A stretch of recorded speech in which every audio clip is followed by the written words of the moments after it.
Bonne nouvelle pour le 31 mai, Évangile de Jésus-Christ selon saint Luc.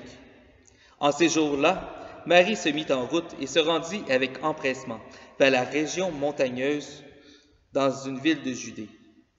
Elle entra dans la maison de Zacharie et salua Élisabeth.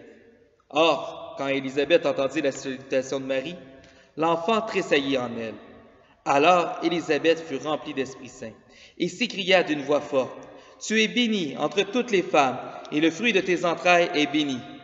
D'où m'est-il donné que la mère de mon Seigneur vienne jusqu'à moi? Car lorsque tes paroles de salutation sont parvenues à mes oreilles, l'enfant a tressailli d'allégresse en moi. Heureuse celle qui a cru à l'accomplissement des paroles qui lui furent dites de la part du Seigneur. » Marie dit alors, « Mon âme exalte le Seigneur, exulte mon esprit en Dieu mon Sauveur. Il s'est penché sur son humble servante. Désormais tous les âges me diront bienheureuse. Le Puissant fit pour moi des merveilles, saint est son nom. Sa miséricorde s'étend d'âge en âge sur ceux qui le craignent. Déployant la force de son bras, il disperse les superbes. Il renverse les puissants de leur trône, il élève les humbles.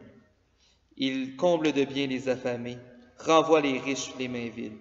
Il relève Israël, son serviteur. Il se souvient de son amour, de la promesse faite à nos pères en faveur d'Abraham et sa descendance à jamais. » Marie resta avec Élisabeth environ 3 mois, puis elle s'en retourna chez elle. Acclamons la parole de Dieu. Louange à toi, Seigneur Jésus. Le commentaire, il s'est penché sur son humble servante. Désormais, tous les âges me diront bienheureuse.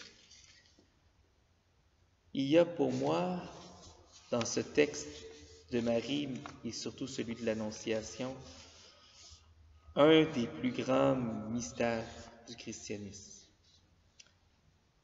Dieu, pour se rendre présent au monde, a besoin de nous, a besoin de Marie, a besoin de moi, a besoin de vous. Et il a besoin de ce oui. Et il a besoin de ce oui où est-ce qu'il nous invite à mettre au monde l'amour dans le monde, mais il ne le fera pas malgré nous. Il le fera avec nous et avec notre liberté. Marie est celle qui dit un oui qui change tout. Mais j'oserais dire que dans chaque époque, il y a des gens qui ont dit un oui qui change tout.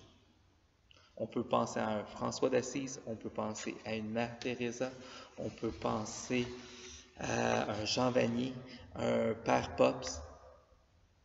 De toujours à toujours, il y a des oui qui changent tout. Pourquoi ne serait-il pas le vôtre? Pourquoi ne serait-il pas le mien, ce oui? Alors, n'hésitez pas. Lorsque vous sentez qu'un appel en dedans de vous, un défi que Dieu vous lance à aimer plus, à aimer mieux, pourquoi ne pas répondre comme Marie, « Je suis l'humble serviteur du Seigneur ». 3 pistes pour la prière. Alors Élisabeth fut remplie d'Esprit Saint et s'écria d'une voix forte. Est-ce que la reconnaissance du Christ dans nos vies n'est-il toujours pas précédée de l'Esprit Saint en nos vies?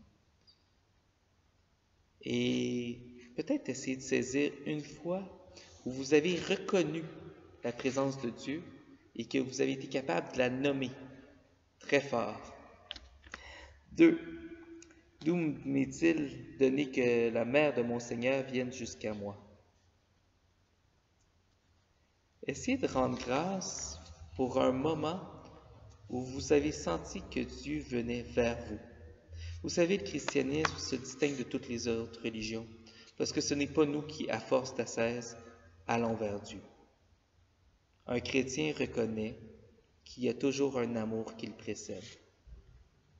On parle de la création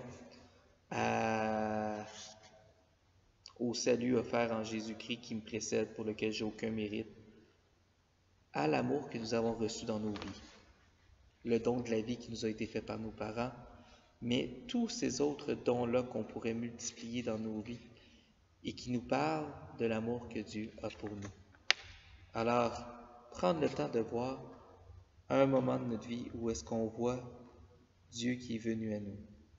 Et finalement, heureuse celle qui a cru l'accomplissement des paroles qui lui furent dites de la part du Seigneur. Je connais pas votre vie spirituelle, mais des fois dans une vie spirituelle, on se fait donner des paroles, on se fait dire des choses, on se fait dire que Dieu a tel ou tel projet pour nous. Dieu des gens nous interpellent ou nous donnent des paroles bibliques. Je vous invite peut-être, lorsque ça arrive, à garder ces paroles-là. La deuxième, si c'est déjà le cas dans votre vie, peut-être oser prendre un temps aujourd'hui pour peut-être aller revisiter. En faisant l'expérience moi-même de préparer le petit dialogue que je fais avec vous aujourd'hui, avec la caméra, j'ai repensé à un moment. Moi, j'ai grandi avec la communauté du Chemin Neuf. Et dans la communauté du Chemin Neuf, il y avait un moment un peu précis ce qu'on appelait le baptême dans l'esprit, qui est essentiellement un moment où la personne resignifie son désir d'adhérer au Christ et par la suite, les frères et les sœurs prennent le temps de prier. Et à travers la prière, quelques frères vont proposer éventuellement un texte biblique qu'ils croient pertinent pour la personne. Et où je veux en venir avec ça, c'est que j'ai pris le temps d'aller revisiter ces textes-là. Et 15 ans plus tard, ils me parlent tout à fait différemment que lorsque je les avais reçus. Et je crois que ça vaut la peine d'oser revisiter parfois un peu ce que j'appellerais notre histoire sainte. Cela dit, bonne journée, bonne prière à chacun. Au revoir.